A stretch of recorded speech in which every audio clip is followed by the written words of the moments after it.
Hello, fellow yappers. I'm Ruchi. And I'm Shalini, and we're your hosts of Binge, Yap, Repeat. We're two best friends who spend an embarrassing amount of time binge watching TV, and honestly, we just need to talk about it. If you're here, we're guessing you do too. Fair warning, this is a spoiler-friendly zone. We will be discussing lots of spoilers. So, if you haven't watched the show yet, hit pause, go binge, and come back when you're ready to yap with us. And now, it's yap time.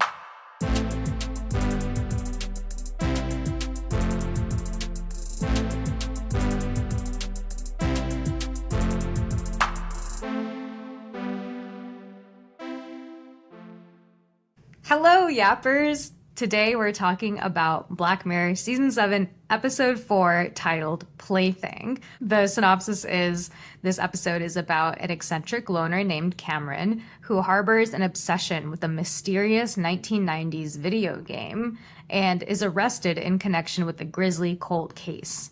His interrogation soon goes to places the police weren't expecting. Da-dum.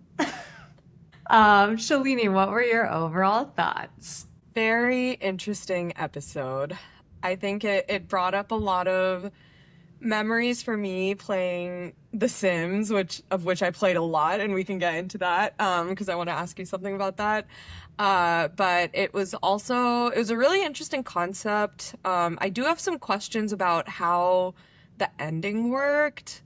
But overall, really interesting concept. I enjoyed watching it.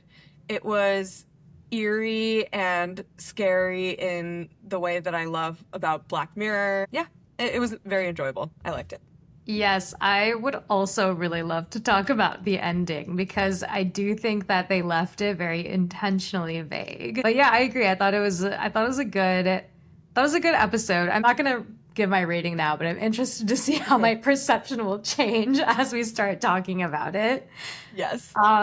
I also really liked how this episode had there's a lot of fun facts around it. Let's talk about it now. Okay, so the initial fun fact that I had is that the gaming company he's like a video game reviewer and he goes to the gaming company to review this game, Thronglets. That gaming company is the same gaming company in Bandersnatch. Oh, Tuckersoft. Yes. Yeah. Oh, how fun. Yeah. So same world. Yeah, the same world. I think when he first enters, there's that guy, Mo, who kind of greets him and is like, oh yeah, come over this way. I'm like, that guy looks super familiar. I'm having such a weird sense of deja vu. And then they go and run into Will Poulter, who is the lead like video game person at this company. Yeah. And I was like, he also looks familiar. Where have I seen him before? And then I'm like, oh, this is Bandersnatch. So yeah, it's the same video game company as Bandersnatch. And I think the way that they did the timeline is that this takes place after Bandersnatch. So in Bandersnatch, there's like a ton of different endings, right? And so I was trying to look up in which ending this universe takes place. Because in some of the endings in Bandersnatch, Will Poulter's character, Colin Rittman, he dies in some of them. So I think he dies in some of them. This is the article that I found. It says, given that Plaything is set 10 years after Bandersnatch, this means, at least in this version of reality, that Rittman is obviously alive. His death is depicted in a pair of options from the 2018 film. So, yeah, it takes place in the same universe. Cool. Very fun. All right, let's get into the episode details. So our main character, Cameron Walker, played by Peter Capaldi, he's caught shoplifting. It's the year 2034, and the police arrest him because they do some sort of bioauthentication thing and figure out that he is someone who is wanted for a murder that happened a while ago. Yeah, what do you think of that technology, that piece of technology? That was interesting. I could definitely see that being very real in the future. Isn't that what they kind of do today? Don't they have some kind of database that is like, okay, once we get a match to some like other crime that happens, we can kind of back reference it to see. I get it's not as real time as what they Yeah, show. I guess that's the only difference. So yeah, I can definitely see that machine that does the real-time identification being a thing in the very near future. I don't know if Yeah. there's any sort of regulation around it of like, unless you're arrested or because I think they did they took the DNA sample before they arrested him or read him his rights or anything, so maybe there's something around that of like you can't take a DNA sample until you do something so that it's not just like Big Brother's always watching, you know? Or there has to be some sort of Yeah. probable cause. I don't know. Yeah, exactly. Like I mean, as we know now, like everyone has this set of biases, and so if like police are like randomly pulling aside people Right. and just being like, "Oh, let's take a DNA sample from you," and like, "Oh, what a surprise, it matches," then Right. Right. that could also be Yeah. bad. I could see it being abused. So anyway, I mean, obviously we have the technology. We will see how real it becomes. Okay, so they arrest him. They take him down to the station, and then they ask him about what happened to what he knows about the murder and the dead body that they find in a suitcase. And it seems like they found it a while ago, and they just haven't been able to identify a murderer for it. And then he goes Didn't even into have his spinners. That suitcase was old. That was no 2020 away suitcase. Could only roll in one dimension. Oh, 90s. So then he goes into his backstory. He was a reviewer for PC Zone. They show that he's a pretty awkward kid, and he's called in by Tuckersoft, by Colin Rittman, who asks him to review his latest game called Thronglet, a Yes. life simulation game. Wait, also the casting for this was so good because I found the older guy and the younger guy to be equally creepy in the same way. Yeah, crazy. Yeah, I thought they did a really good job with casting too. And Yeah. I thought it was interesting that, you know, he's shown to be super awkward in the flashback, but then in present day he's pretty confident and stuff. Yeah. And he said Yeah. that. He was like, I didn't always used to be this confident. I was like, go off, King. Tell me, what are your secrets? Not us rooting for him. Oh, and the other thing that I wrote down in this scene is when we first meet young Cameron, he's playing Doom, the video game Doom, at the gaming reviewing company. And I didn't know this. This is probably dating myself as well, but I never played Doom, but I did play this game called Chex Quest. Have you? Did What you ever is Chex Quest? I've never Okay, heard of this. it was like it was a PC game that came in the Chex cereal box. Remember when we used to get games in cereal boxes? Mm-hmm. It was so fun. But yeah, we played Chex Quest. It would come in the Chex cereal box. And it was honestly one of the best games that I've ever played. I was like, I can't believe this is a cereal box game. So that's why my standards for games now are just through the roof. Because of Chex Quest. Chex Quest. Yeah, but I never played Doom, so I never knew that Chex Quest was basically the PG version of Doom. And I remember playing this game with my sister, and well, okay, she would play the game, and then I would watch her play the game. And I Classic. remember we would get so terrified about like the aliens and Chex Quest. Sounds But good. anyway, I had heard of Doom, but I had never actually seen it, and this is the first time that I saw it, and I was like, oh, it looks like Chex Quest. So Doom is the game that Colin is playing That at Cameron is playing. Tuckersoft? No, Okay, no, no. sorry. It's Cameron is Cameron playing. is playing this game. I think probably to review it when his boss comes up to him and it says you have to go to Oh. Tuckersoft. Okay. See, this is the second time this has happened now where it completely washes over me that someone is playing some game and you come in and be like, this is the game they were playing, this is when they were playing it, this is what it made me feel. And I'm like, when were they playing a game? Yeah, I remember from Bellatro too, right? Yes. So when did Yeah. that guy play any game? That's so funny. I wonder if these are just Easter eggs because I think it feels like Charlie Brooker is probably some kind of gamer and he's like putting all these Yeah. Easter eggs in there about like, oh, I love Doom, oh, I love Bellatro, like let me add this. And I'm Yeah. like, oh, I love Doom, I love Bellatro, I love Chex Quest.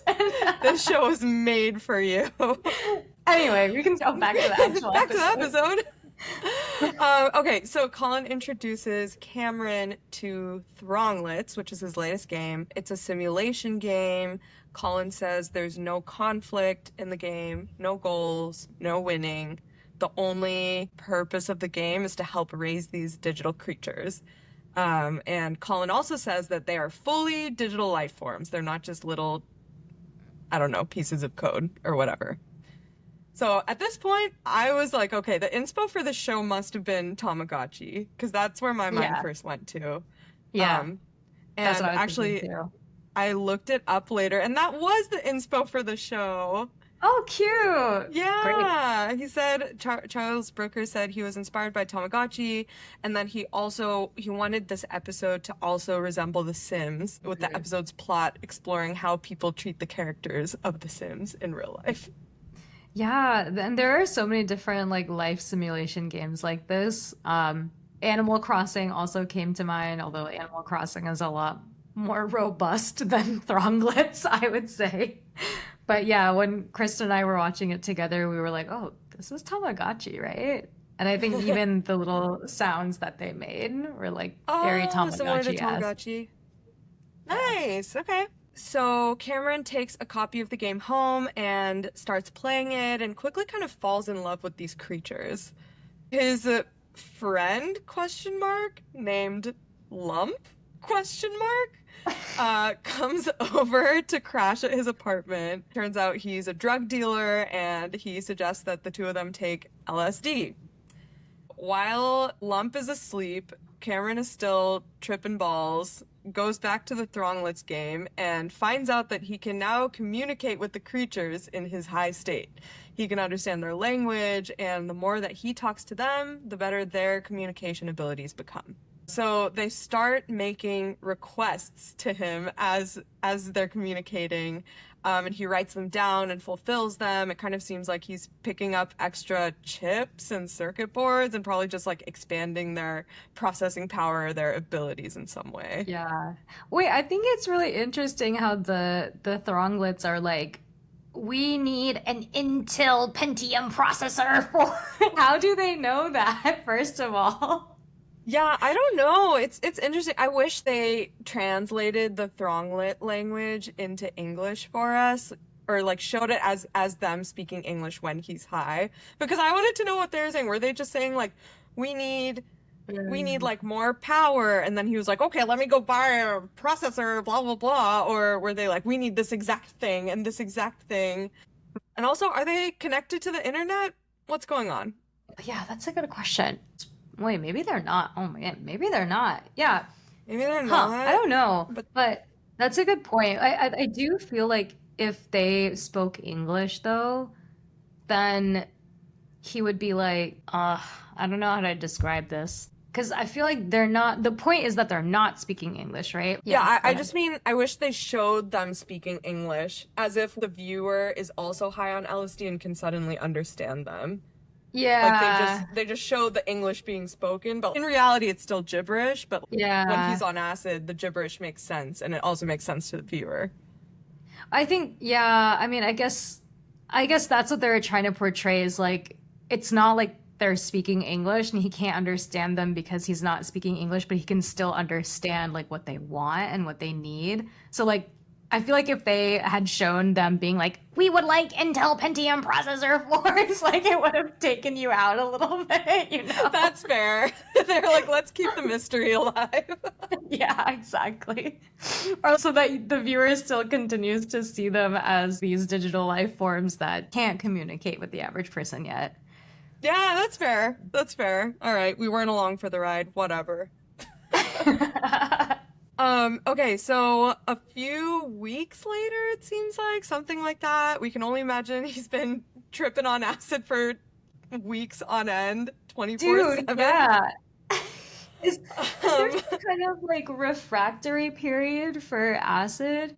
Do you continue to feel the effects at the same level of intensity if you take it continuously? I don't know.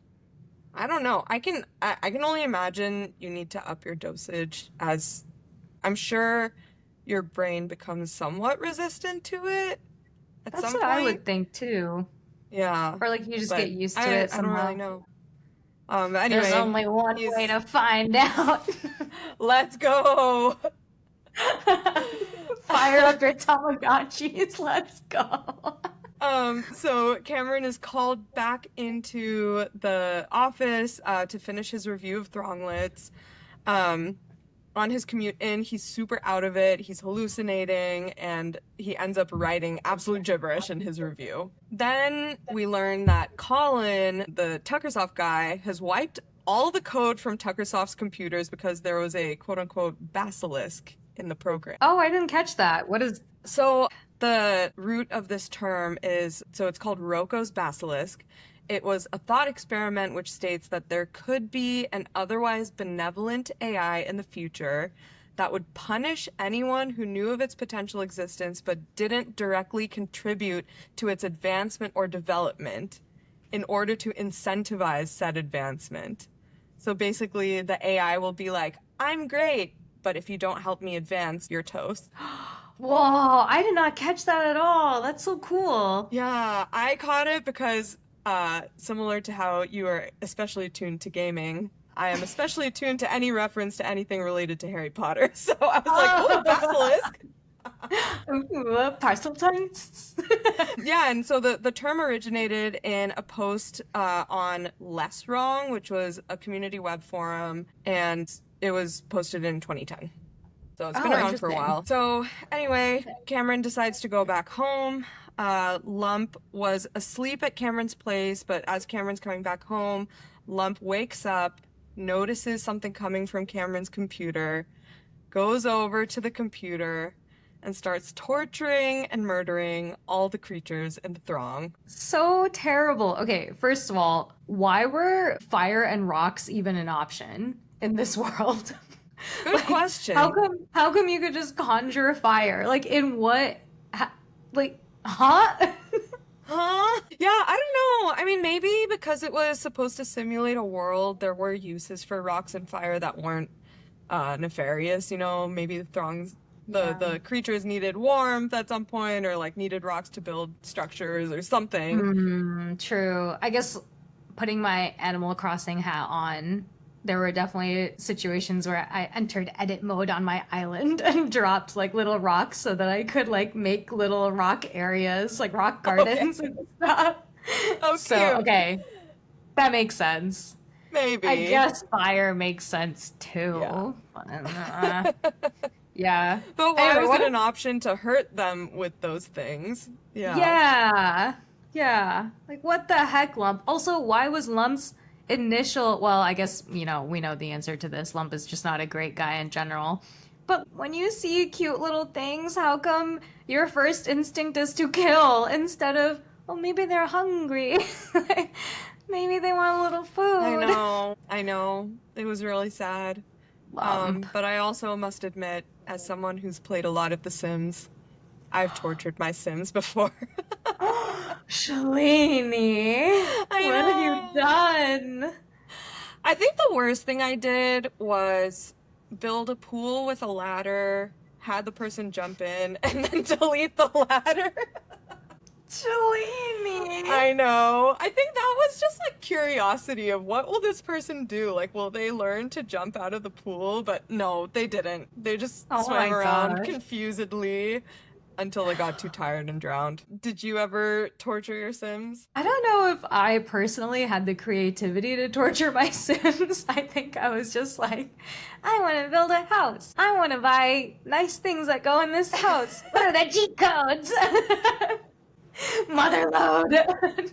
I also remember growing up, I watched Toy Story. Toy Story left a very big impression on me, and so I made sure to never torture any of my toys or any other things, just in case they would Oh, one day wake up and exact revenge. oh, Yeah. fair enough. Fair enough. I was also thinking back to a Reddit post I read a while ago of the crazy things people did to their Sims, and the one that really stuck out in my memory was that someone built a basically a prison in the basement of the house where they would create all these little rooms with doors. They would wait until someone went inside one of the doors and then they would delete the door and just leave them in there. Oh my God. I Can you know. imagine if you were in that scenario? Like you enter a building and then you turn around and the door's gone and you're like, guys. Hello? Hello. Yeah, people are very creative. I have seen people torturing these little, oh God, I forget what the name of it is. It's like the little demons in Legend of Zelda. Koroks? No, not Koroks. Okay. I can't remember what it was. I think people do torture Koroks too, which is also really sad because Koroks are there's like cute little like forest creatures. And then they also like torture the like monsters that actually do attack you. They torture those as well. Mm, Basically, no one is free in Legend of Zelda: Breath of the Wild. damn. Yeah. What I'm taking away from this is that if humans have the opportunity to torture creatures that they know are not alive, they will. It's true. It's true. Which kind of sparks an interesting conversation, I guess, similar to other Black Mirror episodes. If a creature or a consciousness is digital or artificially created, does it deserve empathy? What a philosophical question. I mean, you could argue that everything deserves empathy, right? Right, but like, should a child feel guilty about torturing their sim? Or, I don't know. Hmm. I think, Like their I think Barbie. Right, exactly. I think if I would have been super freaked out. I think the difference is if the Sims communicated with me and I could tell it was me and they weren't just spitting out their programmed responses, kind of like how the Thronglets are communicating with Cameron, I would be like, "Oh shit, these things are alive." And then I would feel very differently towards them. I think that's the difference for Mm. me, but I don't know. What's the difference between knowing that it's you personally or just knowing that it's someone? Well, because I think I don't know that it's someone if they're not communicating with me personally. I'm like, oh, this is just like a code. Or Oh, this is like just. what if they are communicating with you, but they don't like they wouldn't know the difference between you and me. Well, many people don't know the difference between you and me. Oh, you know. We are in the States? Okay, well, let's pretend we are two vastly different people instead of mostly the same. Like, would that make a difference if, let's say, The Sims just like would be able to tell if someone is there, like controlling these actions, but they don't know like who it was? Yeah, I mean, I think if there was evidence that they could tell someone was there, but like Mm, I think in the current Sims game, they could make it seem like the Sim is talking to the person on the other side of the screen, but like obviously that's not a consciousness, right? It's just they're programmed to like say something and point the head to that direction. But if there was evidence that like mm, they are forming thoughts and trying to communicate with whoever's on the other side of the screen, then I would be like, okay, I need to treat these mm. creatures, these beings with respect. Yeah, okay, that makes sense. Yeah. Yeah, because they do that thing, right? They're like, hey, like, hello. Like, if they're stuck or something, they're like, it's Yeah. your job to fix this. And they're like, huh? Yeah. Yeah, sometimes I Okay. feel like I stopped playing The Sims because I felt like I wasn't doing right by them. I was like, you deserve a better life, and I can't give you it. That's so wholesome. All right, back to the show. Back So, to the show. okay, so Lump is torturing these creatures. Cameron comes in and sees this happening and freaks out and kills Lump. He dismembers him, hides him in that old ass suitcase, and leaves him in the woods somewhere. Okay, also, when he was like taking the suitcase around, he really reminded me of Kronk from Emperor's New Groove. Remember when Kronk like puts Cusco in a bag and then like yeah, like pats him in a bag and there's just like going around town like Yeah, it totally. was like it felt like that, but with the suitcase. He's like Shifty eyes. Okay, and then in present day, in the police station, Cameron has been asking for a pen to draw some sort of diagram to explain his communication with the creatures. And he's finally given a pen, and he draws some sort of QR code type thing. I saw that coming a mile away. Really? I had Yeah. no clue what he was gonna draw. Yeah, I think, well, because immediately when he sat down, he was like, "That's a nice camera you got there, connected to the system." And I was like, "Oh shit, he's gonna do something. Whoa. It's gonna be a." Whoa. And then he kept asking. I think the moment that he was like a felt tip pen, I was like, "He's gonna draw a QR code." God damn it. Oh my gosh. Wow. Wow. Well, good thinking. I did not. I was like, I'm very interested to see what he's about to draw. Oh, here's what I didn't get though, pivoting completely. The detective was so obsessed with getting Lump's real name.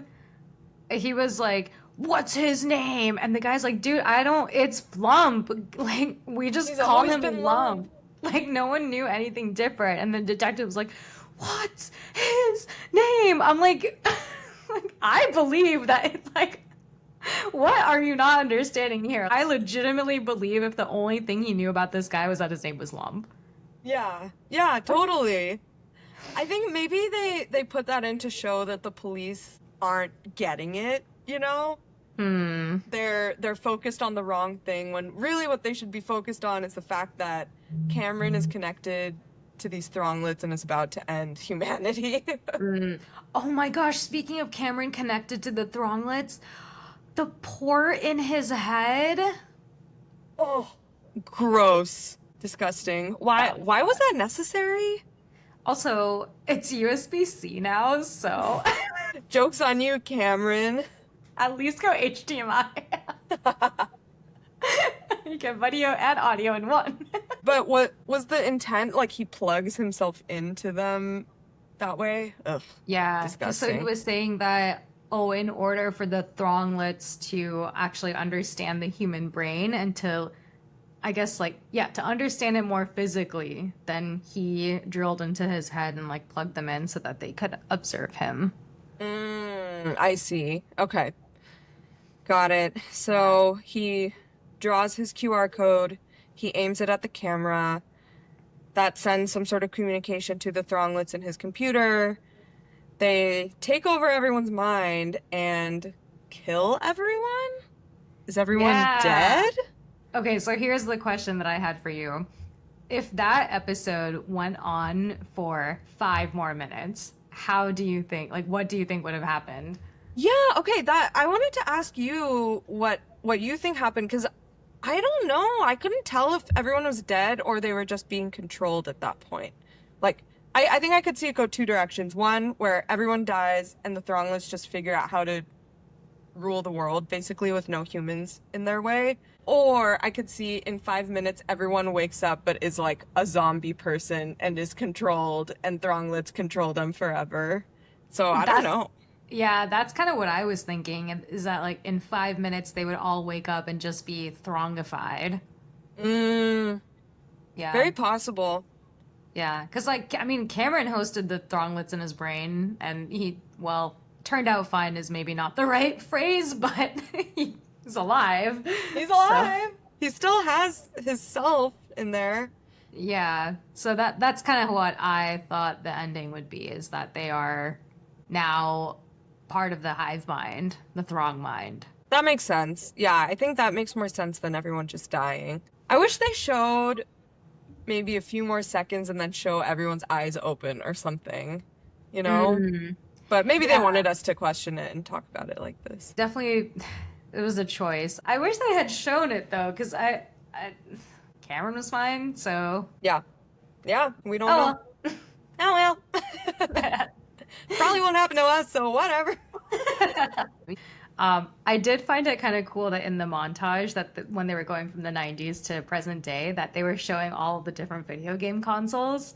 And so they went PlayStation, PlayStation 2, PlayStation 3, like the Sega Dreamcast was in there somewhere. And then they had, at the very end, they had the Nintendo Switch. I was like, ah, Nintendo Switch! Oh, cool. That's so Yeah. fun. Yeah, So I I like like that. I that. was like, oh, the evolution of video game consoles and how that fed into the throng. But yeah. Nice. Love Yeah. it. I have another fun fact. Going back to games, Netflix actually dropped a Thronglets game on their platform via Netflix Whoa. Games. So it's like an actual game where you can play Thronglets. Huh. Have you tried it yet? I have not, and I don't know that I want to. Have you tried it? I haven't tried it, but I saw clips of it from this Instagram account I follow called Cozy Tea Games, something Hmm. like that. Yeah, they had posted on their account, and so I was like, oh, okay, that's so cute that it's a real game. I Hmm. posted on our Binge Yap Repeat story. Follow on Insta. Yeah, so I'll give it a try after this episode. And then the other fun fact that I had, the whole reason that there are like so many different game type things is that Charlie Brooker, I read this Entertainment Weekly article. So Charlie Brooker said that one, this episode wasn't just going to be a Bandersnatch sequel, but he did want to tell a story about 90s games, given that he once worked as a video game journalist during that era. Interesting. So he kind of put himself into, or he wrote Cameron's character kind of loosely based on his life. Yeah, Interesting. yeah, basically. Which I thought was cool. Wow. And so yeah, that does make a lot of sense that he's like really into this video game world and like keeping up to Yeah. date with it. Yeah. You two are two peas in a pod. I think he's a much bigger Pete. You you know what I mean? Would you say he's $1,000 pea to your $20 pea? Oh no. Let's just say I would drink his meat. No. Actually, so I had this instant kombucha, so you just put water in it and it's like makes kombucha and it turns to be brown and stuff. And so I was like, I wonder I should have made it for that episode and be like, Shalini, how much would you pay me? Should we do rating? I think I would rate this episode maybe like a 6.5 out of 10. I think it wasn't my favorite of the season so far. It was a compelling story and scary technology, but it just didn't have that like human empathy component that's really what hooks me into episodes of Black Mirror. So yeah, 6.5. Yeah, I would say the same. I think I would give it a 6. I just didn't really have any strong feelings towards it. So Yeah. I thought it was good. I didn't feel horrible after it. I wish they had shown the ending. Yes. All right. $20 pea time. Just kidding. Thanks for yapping with us. If you loved this episode, have some hot takes we missed, or if you've got a show you're dying for us to binge next, follow us on socials. We're at Binge Yap Repeat. Until next time, happy binging!